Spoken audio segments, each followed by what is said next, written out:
Being 5:15, I'd like to call October 30th Planning Commission meeting to order. Please stand.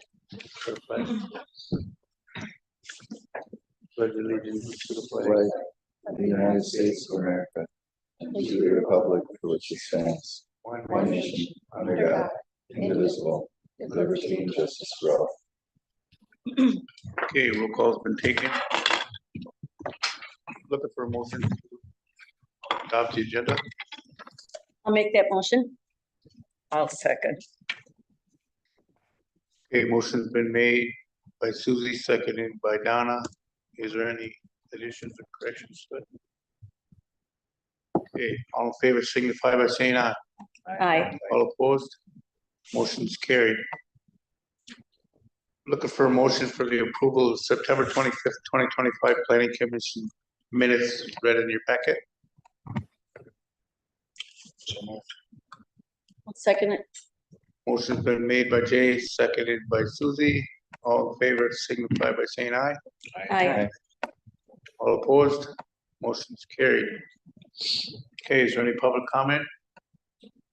Seeing none, we'll move on. Good thing for Irish Hills final plat. If approved, created a resolution to council recommending approval. Okay. So we did get the final plat from McMahon. Mostly anything that's changed from the preliminary that you saw is kind of procedural on our end. Make sure we hit timelines and get stuff set up for a public hearing. So I am recommending approval of the final plat. And just to be clear that then we need to make a resolution that will go to council. Council will also approve this for the fact that there's a roadway being dedicated to the project. So you guys need to approve it, plus the council will be looking at a resolution as well. Okay, is there any more questions on this? Okay, I'm looking for an approval for a resolution to recommend this to council. I'll make that motion. I'll second. Motion's been made by Susie, seconded by Donna. All in favor signify by saying aye. Aye. All opposed? Carried. Okay, number 6 is review a final draft of the City of New London zoning code. Go over entire process and overview of executive seminar. Ben? All right, Ben, the ball is in your court. Okay, thank you all. Unfortunately, my video is not working today, but I can see you guys, so just get to hear me from the background. But the executive summary that I put together for you, hopefully you've seen this, is inclusive of basically summarizing the entirety of the process. And it includes the process steps that we went through, goals, and then the draft outline. So you have all of the document there.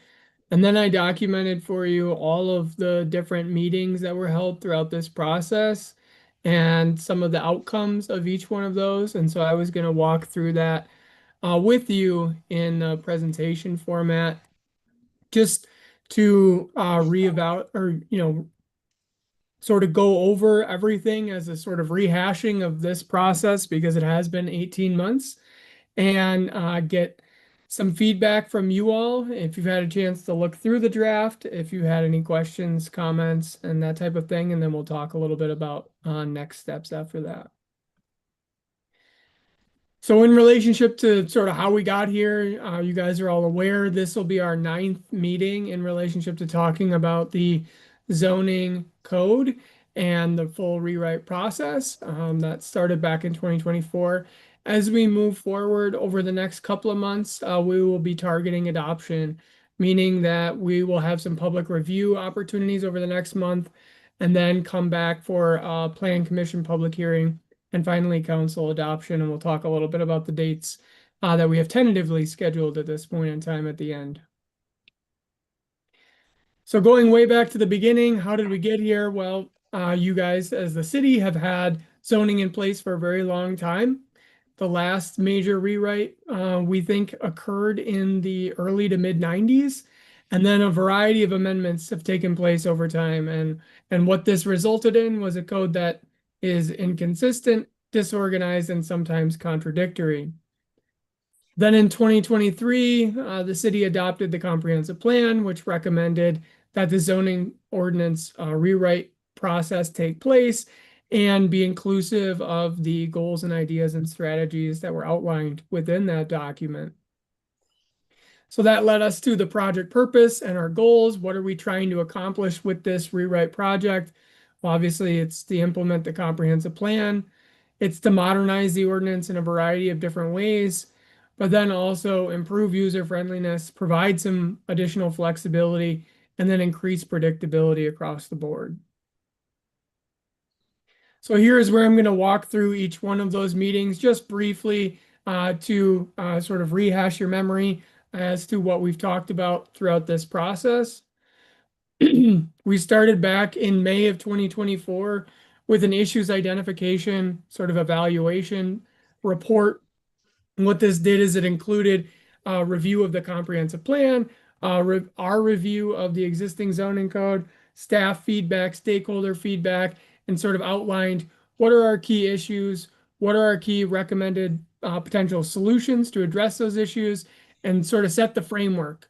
So when you review that document, that really sets the stage for all of the things that are within the document in terms of the zoning code draft that you have before you today. Then we talked a little bit about the zoning districts, the bulk dimensional standards, and the land uses. So your setbacks, each of the land uses, the zoning districts, and we put them into these translation tables. And I know you can't read these on the screen, but basically, if you remember, it was the red numbers or red letters and numbers were what was proposed to change. The black was what was in your existing code. And this provided a comparison opportunity for us to look at how we would go about changing a variety of different things. These are really the core elements, though, that make up the zoning code itself.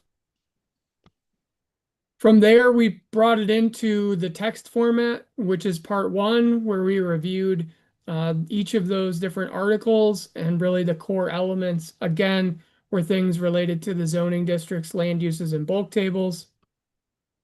We discussed several key policy items, if you remember back when we reviewed this, how we would address the new land use approach with mixing of different land uses permitted on a site, how we would address mixed use buildings, the mixing of different residential and commercial in the same structure, accessory dwelling unit, home occupation, short-term rental, and non-conforming situations and approaches were all discussed during that meeting, and you all provided direction that has been encompassed within the draft document. Then we talked a little bit about the zoning map development. How did we get here in terms of reviewing the process of how we created the map and discussing the key changes? Obviously, as we're talking about this new zoning map, every single property in theory is going to be technically changed from, or rezoned, I should say. If anything, it's going to be by name that every single property changes in terms of new zoning. However, we did this detailed analysis to correct errors that were out there today, to also address the situation where there's going to be some downzoning and some upzoning, like we talked about. Downzoning meaning that there's less availability for opportunities on a given property with the new zoning change. Upzoning meaning there's more opportunities. And so we talked about the different scenarios in which this might apply and how an individual lot could be experiencing both of those two things. But what we really tried to prioritize throughout the process was upzoning and providing more opportunities as we could enable that through the new code. And so ultimately what we aimed to do with the zoning map was to best fit the existing development that was on the ground today, reflect that pattern, and allow that to continue. So the pattern of how we got to the draft zoning map was taking the existing zoning, looking at the comprehensive plan future land use map, looking at existing conditions, putting all of that together through a parcel by parcel analysis review, where we looked at each individual parcel, assigned a new draft zoning district to it, reviewed that in detail with staff, and then brought the draft back to you all in the spring for review and discussion as part of that element of this project. Then we transitioned into some of the part 2 elements, starting with the parking element.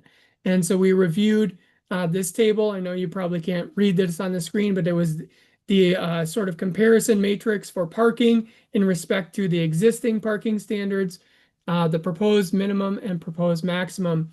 We discussed a variety of different things, one being retaining the single family and 2-family parking standards, but reducing slightly the multifamily minimums, standardizing the commercial and industrial minimums, and then retaining the no requirement for downtown minimum parking, and then exploring the opportunity to integrate a new maximum parking standard, which would be 1.5 times the minimum, basically giving a range of opportunities for new parking on a given development site, and then with the intent for the maximums to limit hopefully potentially underutilized large parking fields in the future. We talked later in the spring about exterior design and landscaping, where we looked at a variety of different examples of different development that you all have existing today within the community and what type of standards we'd be looking at incorporating into the new code. That would include new material and articulation standards in the metric-based form like we talked about. But guidance from that discussion that you all provided was that we would only be applying these to the commercial corridors, so the corridor mixed-use zoning district, and for the downtown area. So other areas throughout the community would not have these exterior design standards as drafted right now. Also, with the landscaping, a new approach was proposed. This would be a point-based system by different areas of the site. We talked about the building foundation versus the interior parking area, paved area, and street frontage. Again, the guidance of this discussion from the Plan Commission was applying these new standards to properties along the commercial corridor, and then in instances where there's buffers between different zoning districts. So if, for instance, there was an industrial zoning district abutting a residential, that's where there'd be a landscaping buffer requirement. And then finally, in September, we talked about signage. We reviewed the new approach to renaming each of the signs and creating summary tables, clearly defining what we're looking for in terms of permitted versus prohibited signs, and then moving the sign approval process really into the staff's court to expedite that process and remove any ambiguity as to whether signs need to come before the Plan Commission or not in the future. And so we just had that discussion, obviously, a month ago, and that has been incorporated into the draft as well. So a couple of different things I wanted to highlight for you if you've had a chance to look at the code that are not things that we specifically dedicated a working session towards. So we did cover several elements of Article 6, but there's several new elements that exist within this draft that haven't been specifically reviewed with you all. The reasoning behind that in relationship to all of the things on the screen are the majority of these things are going to fall under staff's court to administer, and they don't necessarily have a policy discussion surrounding them. We obviously want you to feel comfortable with this because at the end of the day, we're going to ask you to recommend approval. So we're making you aware of it and want you to have the opportunity to review and ask questions. But generally speaking, a lot of these things are going to fall sort of out of the purview of some of the things that the Plan Commission focuses on. So things like multiple buildings on a site and sort of how the standards are surrounding that process, and, you know, access, visibility, driveways, that kind of thing. Exterior lighting, ongoing compliance standards, things that where there'd be a complaint or a violation with noise or vibration, fencing and swimming pools, things that we're moving into the administrative court in terms of staff approval, no longer requiring the plan commission to review things within that purview. Article 10 being the administration and procedures section. This is a lengthy portion of the document, admittedly, but what it does do is it outlines all of the steps associated with every single procedure. So in the event that you need to reference it, whether it's yourselves or city staff or anyone, you have a clear picture of what the steps are needed and how you can go about doing that. And then finally, Article 11 is the definitions. So these are the terms used throughout the code. And in the event that there would be an interpretation needed, this is where staff would reference the definitions in use of the day-to-day code administration. So the changes that have occurred within the document since you all have seen it last, obviously the policy direction has been incorporated into the code itself. All of the references have now been updated to be accurate. The city attorney is still conducting a review of several key sections that we flagged for him. We do envision that potentially some minor legal revisions may come in the future, but those have not yet been incorporated. And then finally, the zoning map remains unchanged from the version that you've seen earlier in the spring, other than reflection of zoning amendments that have taken place and been approved so far this year. So that's sort of full circle how we got to this point in time and what you have before you this evening. Next steps when we're looking forward, this is the schedule that we've put together. This includes a public review period. So basically, after today and any other revisions that may be requested, we would complete another draft of the document and publicly release that, hopefully with some of the attorney's feedback as well. And so there would be an online opportunity for people to review the materials and provide input. All of the materials, Chad has been doing a great job of updating that throughout this process. So every meeting and every summary is already there, but obviously the document and all of the maps will be there as well. We will be holding a public open house on November 17th in that room from 5:30 to 7 p.m.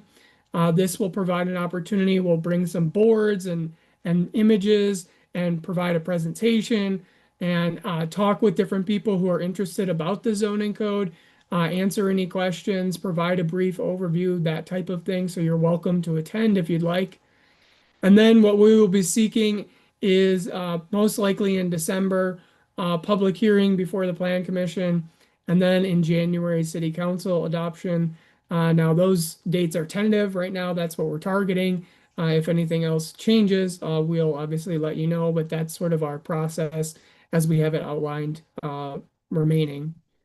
So with that said, I know it's a lot to cover. I know when you're looking at, a 200+ page document, it can be overwhelming, but hopefully as we've broken it down into these various chunks over time, you feel comfortable with the different elements that are presented within that document. Now it's just sort of all together in the same space. So with that, are there any questions, comments, concerns, particular things you want to review? I open up the floor to pretty much anything because we want to move this forward towards adoption over the next couple of months and have you all feel comfortable with that.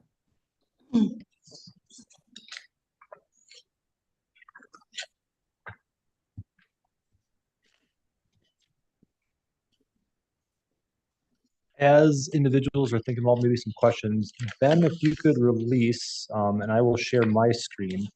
I just want to kind of show individuals on YouTube where they can go for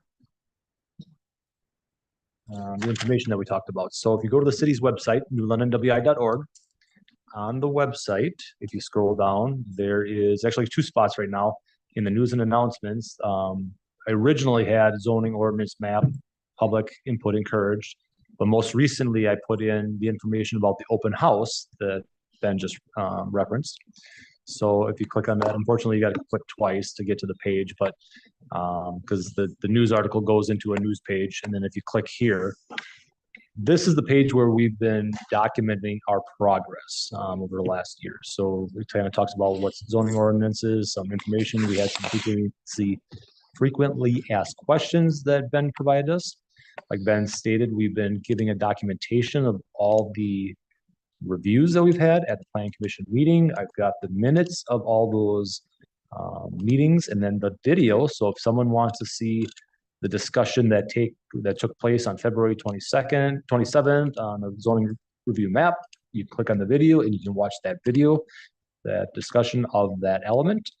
Like Ben mentioned, we've got the different aspects of the zoning code. So for example, here is the link right here for the proposed draft map. If someone wants to see what the proposal is for the zoning designation of their property or neighboring property, this is an excellent place to go for that. And then the full draft that was in the packet is available on the website right here. Then at the bottom here, there's a little bit more information about the open house that we are planning on November 17th in this room. Ben, would you anticipate, you mentioned a presentation, do you think the presentation will occur at 5:30 or are you going to wait a little bit and do it at 6? What's your thoughts about with the presentation start time? Yeah, I think it will depend. I mean, typically what I find most often with a public open house is that people typically come at the time it starts, and we don't get as many people throughout the event. However, I would offer multiple presentations if that does occur in the event that, you know, someone comes at 6:30, for instance. But most likely, I would envision that the presentation would occur around 5:40 or 5:45. Perfect. So I just want to let everybody on YouTube and the public know that's where you can find all this information. There's a ton of information on the city website. Sometimes it's kind of tricky to navigate it, but I've got quick links again on the home screen. And then under news and announcements, there's 2 ways that you can get to that page I just referenced. Are you going to put some of that on Facebook as far as notifications of that?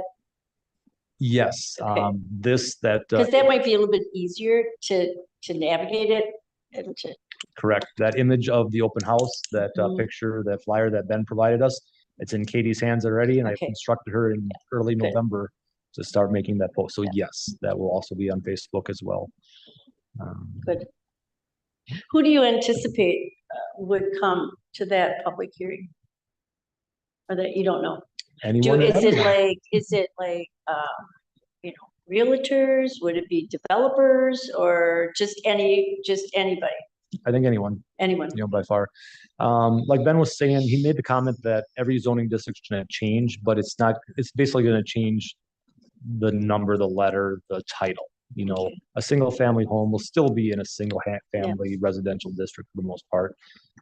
Commercial districts will generally be a commercial district, but we have little nuances of, you know, what's available in each district depending on how we structured this code. So anybody who's interested in, you know, zoning, you know, definitely reach out. If it's, hey, I want to know about my parcel, give us a call. We'll look at the parcel on the proposed map and tell you exactly what it's looking at being. Again, not a lot of changes with that, with the uses. But we'd be more than happy to have that conversation if someone's got a particular parcel they want to look at the meeting or even beforehand. So I do have a question, going back to when we were talking about setbacks. We had talked about changing setbacks, changing what can go on lots. My specific question is, for example, Wapaka Strait. Did we change anything over there so that if we have another complete loss, structure fire, or anything that happens over there, would the resident then be able to rebuild? then you want to address number 1, a rebuild situation in a district that had a building and had to rebuild. And then number 2, address our approach for setbacks. Specifically, I'll take residential housing districts and our approach that we specifically looked at relaxing those restrictions due to the fact that we're trying to be more accommodating because of the state funding that's available. We just got this funding, but one of the aspects to unlock that for local developers, the local municipality had to look at zoning code and see areas that we could address to reduce the costs of housing. So Ben, if you want to just address those two things quickly. Yeah, I don't know the proposed zoning for the property in question, but generally speaking, within the residential zoning districts, what we've done is reduce the front and the corner side yard setback to enable greater flexibility on a given lot. So whether that addresses specifically the situation in which you're discussing, I don't know, but more than likely, and this isn't uncommon within a lot of different communities, there are zoning standards in place often today that do not reflect what is on the ground in older portions of older neighborhoods within the community. And so what we've intentionally tried to do is provide greater flexibility for those areas through the new zoning code. Secondarily, what we're proposing to do with the code is to make all existing structures, lots, and site configurations fully legal and remove the non-conforming component of those that exist today. The non-conforming component today basically says that you cannot improve the property greater than 50% of the value when it became non-conforming. Now that's nearly impossible to figure out when it became non-conforming and what was the value at that time. So with this process, we're removing that provision and inherently allowing for greater flexibility for people to maintain and rehabilitate their existing structures throughout the city. Now, state statutes also dictates that if a property is undergoes an act of God, a fire, something similar to that, and the property owner can prove exactly where their property or where their structure on the site is today, they can rebuild it in that existing format. So it's the burden of proof is on them to provide that to the city. However, with aerial photography now and Google Maps and all those things, it's very easy to prove exactly where that location is. So I think from a variety of aspects of things, we are trying to enable exactly the situation you're describing to take place. Thank you. I just want to make sure that we don't ever have another family lose their residence and not be able to rebuild and have our insurance company say, well, you have to rebuild or you don't get a settlement, which is what has happened. So, thank you for that. I just want to make sure that we are not ignoring that and that we have it in place that it's going to happen for anybody. If it happened, God forbid, there's an act of God or something happens, that a family doesn't suffer that again. So I looked at the fencing ordinance and layout. Has anybody else looked at that? I mean, that's been a big thing that's come to the planning commission quite often, and questions about going into this zoning. Is that everything that everybody is okay with?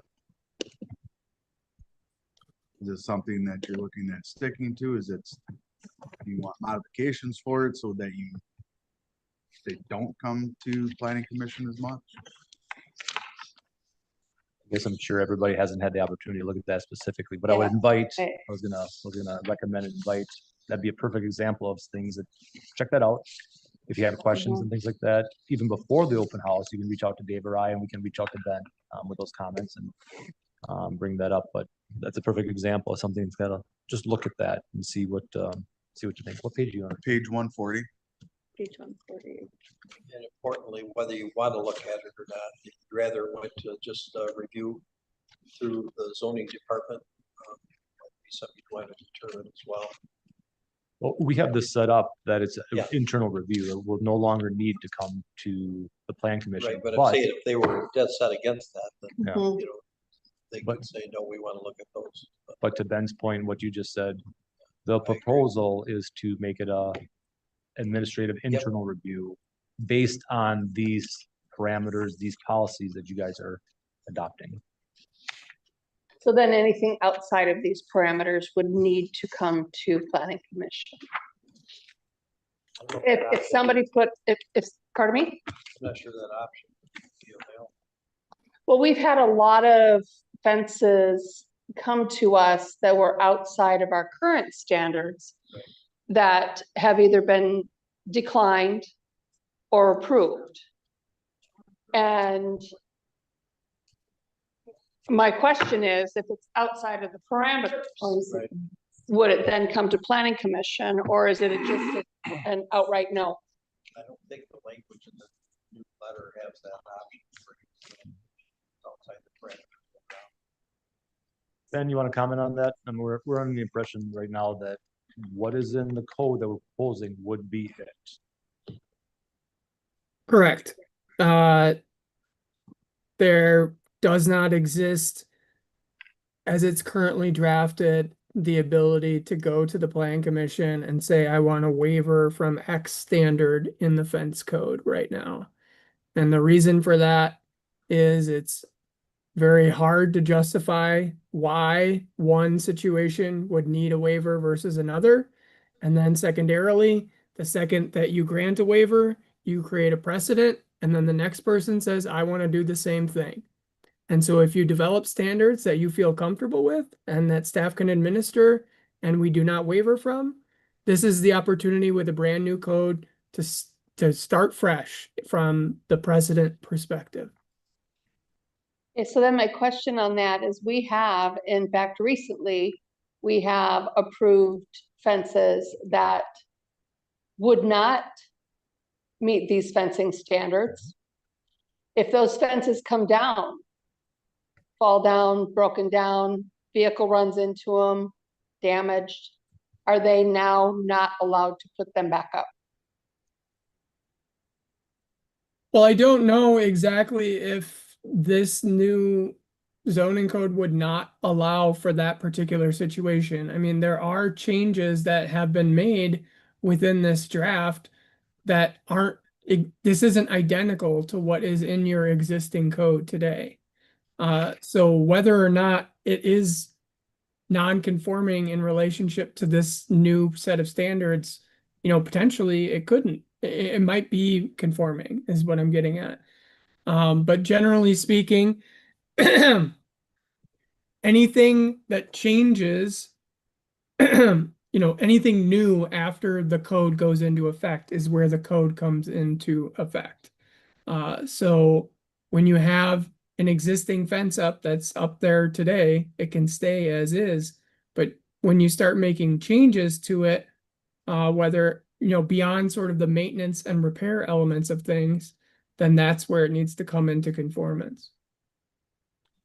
And to clarify that, to clarify the word changes means additions or movements of the current location of the fence.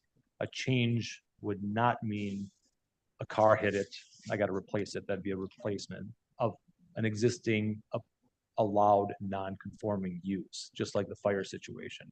But to add on to the fence, that would be a change that would have to comply with the new code, whatever those codes regulate, correct? Yes, that's generally the approach within the entirety of the code when it comes to the difference between what's going to happen in the future and, you know, regular maintenance and structural repairs, that kind of thing. So could you just review for me, say that somebody wants to put a fence up at their house, what do they have to do? Go to Dave for a building permit or a permit. He looks at the plan. He says it's okay, they can do it. Yes. When they only, and so then nothing comes to us. Correct. Okay. Yeah, okay. And if it's a proposal that does not comply, then there has to be that interaction with Dave. Dave needs to say, oh, no, you can't put a 20-foot high fence at this location. It can only be 6 feet. Okay. This location, things like that. It would Okay, have to be- so what happens if somebody just puts up a fence and they don't come to him? That'd be like any other building application or building that construction that happens in the community without a building permit. Okay, do you check on all that? I mean, when they're, okay, I'm like, wow, it's a lot. So it'd be basically a civil infraction if I got a hold of Okay. them, said that you're, you have an illegal fence, you have to remove it. Okay, If they didn't, then we go to civil. got it. Chad. Mhm. So some of the areas of the city now, we have manufacturing and business areas, stuff like that. It doesn't really fit. If we would have a manufacturing property that would close for a period of time and stand vacant, would we allow that to reopen as a manufacturing, or would we try and move them to a different place at that time? To more appropriate, to try and bring everything in line, or same way with like an active God fire, something like that, like something out. If that lot stood vacant for a while, there wasn't even a building left on it anymore after a fire, would we bring that into our current zoning and kind of eliminate places like that? So should- Ben, correct me if I'm wrong, if a building is removed for whatever reason and it stays vacant for whatever, then the new codes would comply. They would have to work on those codes. Scenario B is that a manufacturing facility goes out of business. It stays vacant. The building's still there, stays vacant for 3 months. Somebody new comes in there. I believe, if I recall, wasn't there like 1 year scenario where it can stay non-conforming? It's normally 1 year, Wasn't that what it was, 1 year? normally. So there is ways to bring things into. Yep. And then the other thing is under the performance measures, driveways like in traffic circulation. So we have areas of the city that are county roads, correct? Like W and D transport. We had the conversation about the driveway coming out onto Shawano Street or Highway D Mhm. from Dollar Tree, 100 feet away from the Verizon driveway. Go out there at between 3 and 5 o'clock in the afternoon now, and I just noticed for whatever reason, it's really getting different. I don't know what's changed, but it's getting busier out there.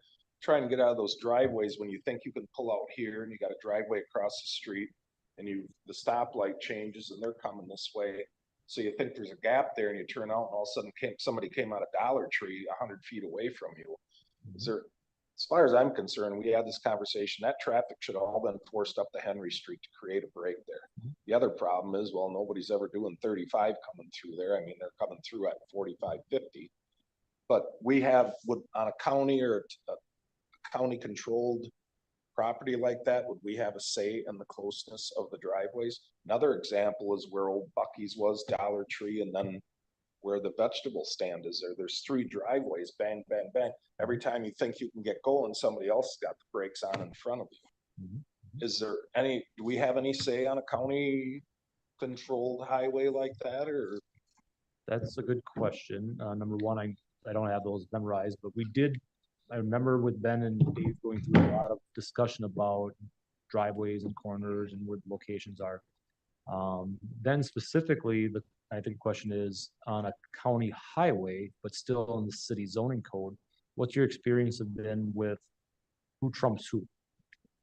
Does the county still have the final say for a county road, or does that city ordinance still take control of that? Well, the county is going to tell you if you can even have access or not, to that specific roadway. So some counties, in particular, the DOT at the state level, doesn't allow certain new access points to be created. And so they trump anything in that respect in terms of not allowing it to take place. Whether the county exercises that or not, that would be on an individual site-by-site basis. But I would think that when your staff is working through the process of, with the applicant before it comes to the plan commission, we're talking about how does it make sense for traffic to get in and out of here, with the conversation with the county. I think that's where I would lean in most instances to finding a solution and then bringing it to the plan commission that everybody's happy with. Now we have included some standards within the new code in relationship to, orientation of access points and distances between driveways and things like that to try and facilitate better traffic circulation. But when it comes to multi-jurisdictional situations, I think it's best to just work with everybody together.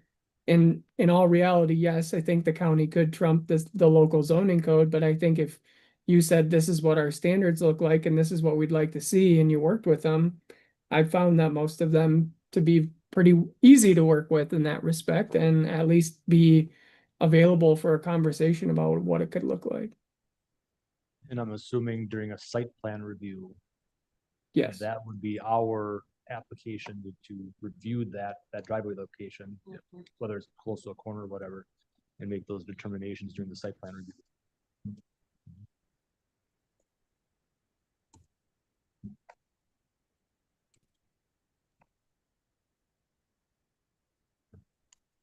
Any other questions? I've been trying to find corner lots and what is the front yard consist of. Corner lot currently states that we have 2 front yards. Trying to find that in here, and I have not been able to have success.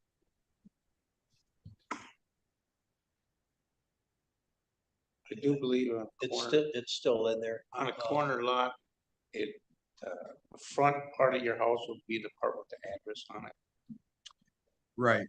and the other one would be classified as a side lot. Even though there's a street there, it's still the side That's lot. not the way I it don't think is. that's based, and that's it.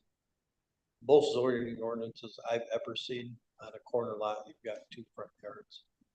I can't imagine we took that out. Like I said, we've read this over and over and over.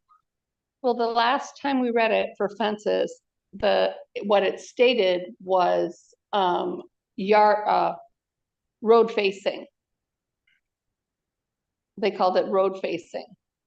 So that meant that your front yard was any road facing was the front yard. I think Ben's got a nice picture indicating many different scenarios. So Ben, why don't you show what you got here? Yeah, this is in the definition section.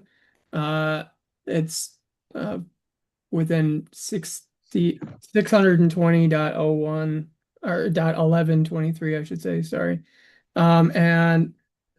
And what it does is basically allows you to see a variety of situations. So this is probably the most common one down here in the corner. It's a corner lot, the front lot or the front yard, and then what we call in the new code the street side yard. So the front yard is where your address is. The street side yard is the yard that's adjacent to the other street between your house or your structure, I should say, and the property line. So the street side yard is the terminology that we use within this code. And then the front yard, and then you have the side yard, which in this diagram is called IS. That's the interior street or interior side yard. And then the rear yard is anything behind the structure. So there's a variety of different, obviously, situations that exist within a corner lot situation. But from a lot of perspectives, what we've done is try to simplify it. So for instance, like the front setback is the same as the street yard setback, meaning the corner. So those 2 things are consistent with one another. And so you'd only have to look in one place to find it. The reason they have those 2 front yard, quote unquote, is so when you're looking down the street, the house on the corner, if it was a side yard, it could be 6 foot off the sidewalk, and everything else is 25 foot off the sidewalk. You wouldn't be able to look up and down the street. So they keep that corner lot is almost treated like the whole street. No, and I get that. We were just asking what they're called now because we had just gone through this as to what is your front yard, what is, and what those, Because there are some places where you can't put certain things in your front yard, but can you put it in your street side yard? So. I think that's where you were going with that, were you, Mayor? Yeah, and with, tied in with the fences. Mhm.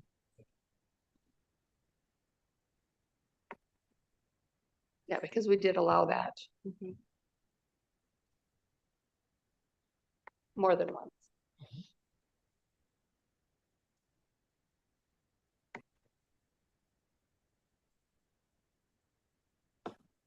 Any other questions? What did, and I think I might have missed that meeting in September, when you were talking about signage and the murals and stuff like that, and we always had those that we needed to approve. How did that change, or how is that gonna affect them bringing murals to us to approve and? Ben, refresh my memory. I think at this point, we were going to hold off on defining murals in this section of the code. Okay. Ben provided us with an example of another community that had its own little section of code, and we really kind of liked that. So Okay, eventually we would have to look at adding another section of code just to address the mural section. Okay. Ben, we did not put that in here at this point in time, correct? That is correct. It's called a public art ordinance, and we developed it down in Delavan, which is in Walworth County, and it's a model that I like, and I've provided to a variety of different communities, and Chad and Dave liked it, but we thought it would be best suited to be in its own separate section of the municipal code and not the zoning code. So right now there's references that just say X in the zoning code for the public art in relationship to where that will eventually be located. In particular to distinguish murals from the sign code in the future. so okay, so say this is all approved in January, and that's when we usually start getting those requests. How do we handle that? If we don't have a municipal code, do we go back to the old zoning code and we go through that whole process again? Or do we just, I mean, Yep. I mean, is that something that we need to address? You know, if it's gonna be not covered in our new zoning code, I mean, we're gonna be Needs to be addressed asked somewhere. again. Yeah, we're gonna have to get that done sooner than later as well. Right, right. So, So maybe we could draft that. Yeah. Kind of quickly to maybe have it roll up at the same time. Yeah, I Is would there any- recommend, if possible, doing them simultaneously, so then there's no gaps. yeah. Is there anything else that is not going to be included in this new code that is normally addressed in the old one that we need to address, I guess is, Ben, I don't recall us pulling out anything else other than like the example of the murals. Was there anything that you kind of remember? No, I think what we did talk about though is that there will inherently be some conflicts between the new zoning code and the subdivision ordinance, and that's just inherently what happens when you do a zoning code rewrite, and there's references that are between the two. And in particular, when we're talking about like in a subdivision code, there's often a reference to a minimum lot size. Well, if you change that in the zoning code, then you should change it in the subdivision code, right? So I talked to Chad a little bit about this, and it doesn't mean you need to address it tomorrow, but you will at some point need to do some work on the subdivision code to make sure it's consistent with the new zoning code. That was gonna be one of the next processes. okay. I just think that because we're gonna get them, you know, come in spring, you know, probably February. That's what I'm thinking. It will start getting them again. Yep, and to Ben's point, I mean, the subdivision code is something we gotta review. Dave has mentioned in the past, the property management section, there's more sections that Okay. we need to update. Yeah. Just because of how old they are and just to make them more user friendly for everyone. So we're definitely not done after this section of the I have ordinance. one more question for Ben, and I can't remember when we approved this with them. How much support now? I mean, this is done, this will be done, or, you know, the zoning thing will be done. How much support do we get from them if something like this comes up, that and it's not covered. And do we get more support from them, or is their job done with us? Who's them, Ben? Ben, Oh. yeah. Ben's job is pretty much done. Okay, It's up to, okay. now I'm sure they would subcontract with us. Okay. If I necessary. didn't know if our contract with them extended for, say, 6 months to a year, in case that we came up with some of these little issues that were like, ooh, we need to address that. I didn't know if that was it. I'm hoping we got a good relationship with Ben, that if we got a Okay. onesie twosie question, we could, ask him. Okay, sounds If good. there's gonna be more professional work, obviously, that's something else. Good. Okay. And one point I wanted to make too, Ben has made this point as well. Just because we've adopted this, it's new, it's fresh, we might find something we want to change. Maybe there's a standard in the fence in a year Mhm. that's not working for us. Mhm. We go through a Yep. process to amend that section of the zoning code. Good. And Ben made that point that that's not uncommon, that we made a huge rewrite. We might find something that's not working that we want to address, so. Good.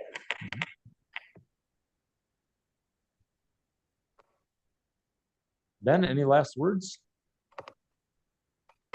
No, I appreciate the questions and the discussion this evening. I again am available to answer additional items as they come about, and we'll see you hopefully on November 17th if you're available to join the public open house.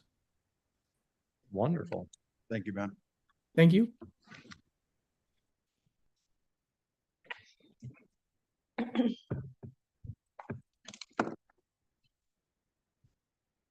Anybody got any more questions on this? We can't talk to Ben, but. Otherwise, we'll move on to number 7, Chad. Okay, review upcoming agenda items. The first one, coming down the pipe, we have a potential developer who's looking at doing a residential apartment complex on the north side of town. It would, Ben would stay on, it would comply with our zoning code, but it might not comply with our comprehensive plan. So potentially, we're just gonna have to go through, consider a comprehensive plan amendment. And specifically, we have a developer, maybe I shouldn't explain too much at this point. We'll let it kind of go through, but there's a potential for a developer to put some apartment complexes on the north side that we'll have to go through the process to review. We'll leave it at that. So, so that's coming down the pipe. And there was a second thing, and I can't remember what number 2 was. Is it currently in the city limits? Yes. Oh, Yes. they would have to annex. Okay. Yes. Is it you probably can't say, up by the Aldi thing or further out? Yep. In district number to district number 7. Okay. That this would be. There was one more thing that upcoming for the plan commission, and now it slipped my mind. So I'll remember it tonight at 2 o'clock. So, Okay. but there's another something that will come down in the future. I don't have anything pending in my office at this point. Okay, review the next meeting date.